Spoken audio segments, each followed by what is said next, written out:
Okay, so hi, my name is Brittany Anderson, and I'm going to tell you a little bit about the 6 principles of perception, which basically in any kind of photo or artwork, it's the 6 things that we pick up, whether it's subconscious or not, but we automatically look at pictures and look for these 6 things. So the first one is proximity, and as you can see with the left dots on the page, we automatically group them into 3 groups just because of proximity. And so what this says is if objects are close to one another, that we see them as a group. But then if the dots are equidistant apart, then we see them as individual dots rather than a group. And in this photo, this is one that I took, we see the kids as a group because they're together, and we see them different, like they're not part of the people on top of the hill. So that's really an easy one. And then for similarity is the next principle. And basically, if forms are the same shape, size, color, we group them together also, and they sometimes form a pattern. So it causes or creates harmony and balance in photo when you use this. And here's another one. And we grouped people just based on color again. So here there's like 3 different groups. And so whoever's in blue, whoever in red, they're their own groups. And this is one that's the easiest to detect in a photo. And then the next one is figure ground. And this is a bad example of it, but the figure is just the object in a photo, which there's enough contrast in this one so you know what the figure is. And the background, or the ground, is just the background. And so in this photo, the plant is the whole thing, but there's enough contrast to know that the flower is the figure. And then here's another photo, and the 2 objects are the people, and there's enough contrast in color so they stand out from the background. And of course the ground is easy because it's just everything in the distance. And then this is a poor example of figure ground, because the deer is very small and hard to see. But it's still a good example because you can tell what the object is, and it's set apart from the background. However, there's not enough contrast, so you don't really see it. So when you're taking photos, it's not a good idea to have the object very small. And continuation is another principle. And here, like our eyes naturally follow lines and curves in a drawing or an artwork. So our eyes continue with the line of the pier, and we see it just go off the page. So our minds have it continue and to go off the page. And then for this photo, again, our eyes naturally follow the curve.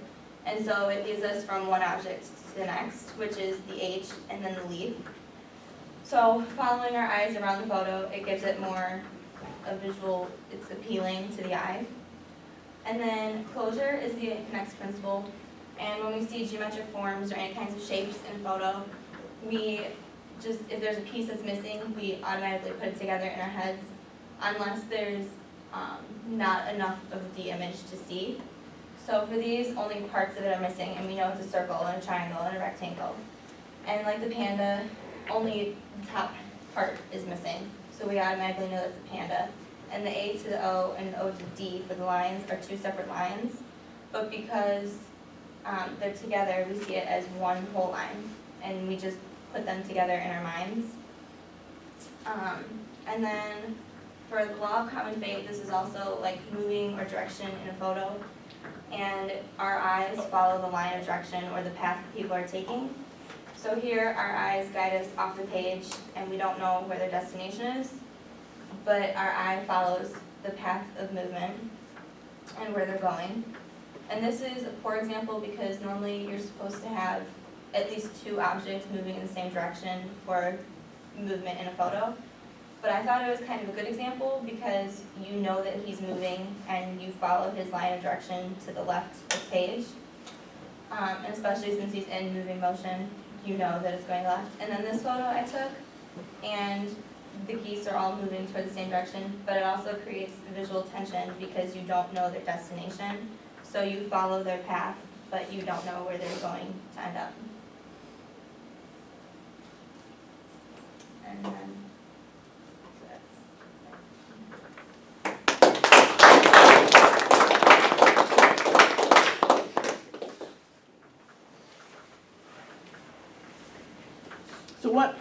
practical applications of this do you see for, When taking photos or when you're drawing, you should use these because it also creates just visual tension, it's appealing to the eye. So when you know these principles, you know how people are gonna follow, like what they're gonna see in a photo and what pops up, like out the most. Riley? What pictures did you use, did you take? Did you take all the examples? Okay. So I like how your, pick photos really correlated with each principle. Thank you. Okay. 3, 5, 7, and 15 are the ones that I took. we didn't take the one you were in, Oh, did we? no, that was my mom. But it was my photo that I incorporated in. Mhm. Other questions, comments, are there, or questions about the slides or presentation style? How she delivered it? Not getting very much critiquing in suddenly after I complimented you guys last week. You just all decided to go rest.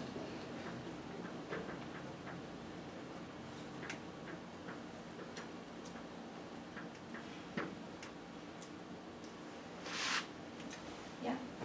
Me? Yeah. Okay.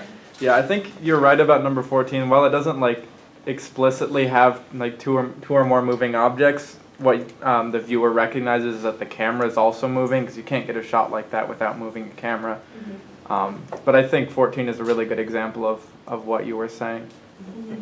Well, literally, it has 2 legs and has legs and arms. There's more than, even though it's one person, there's more than one definable part of it that's showing motion too. I mean, it would be one thing if that person were standing there just waving a hand, but clearly with all of the limbs in those positions, it's like more things that are indicating direction for us too. What about that second slide?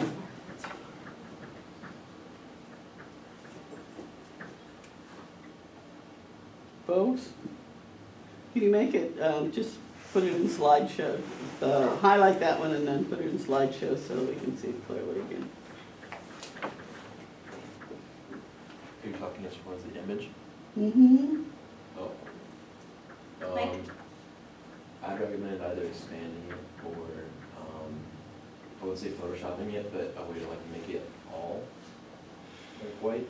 Okay. I don't know, it looks like it's framed in, which isn't bad, but Mm-hmm. I think it would be more visually appealing. Well, for one thing, it's pretty pixelated and stretched looking, etc. And it's such a simple image, you could recreate it yourself, just create it on your slide Mm-hmm. and get nice shapes and have a reasonable kind of left and right border to it and that sort of stuff, and still show that principle. It's one of those where you'd probably be better off not to use that image, but to create that idea.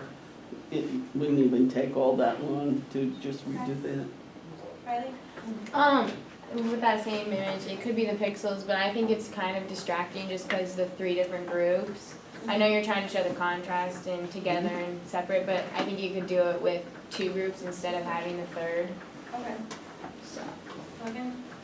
On the title slide, I think the font's a bit too dark. Okay. Really lighten that up.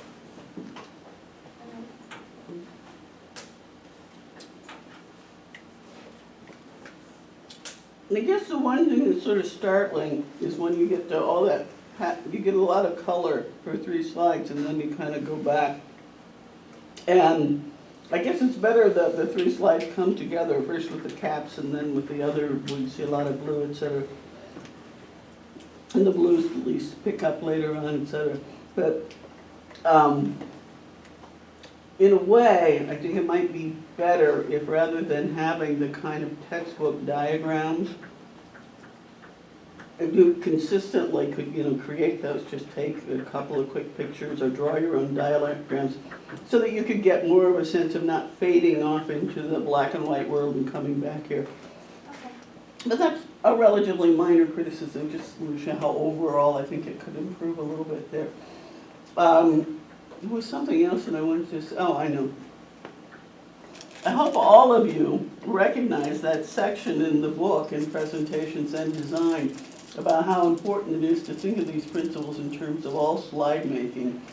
Because particularly when you're going to use full bleed images as opposed to framing images and that sort of stuff, is a very, very helpful kind of a rubric to run through. You know, how are these various kinds of perception issues going to affect your slides, etc.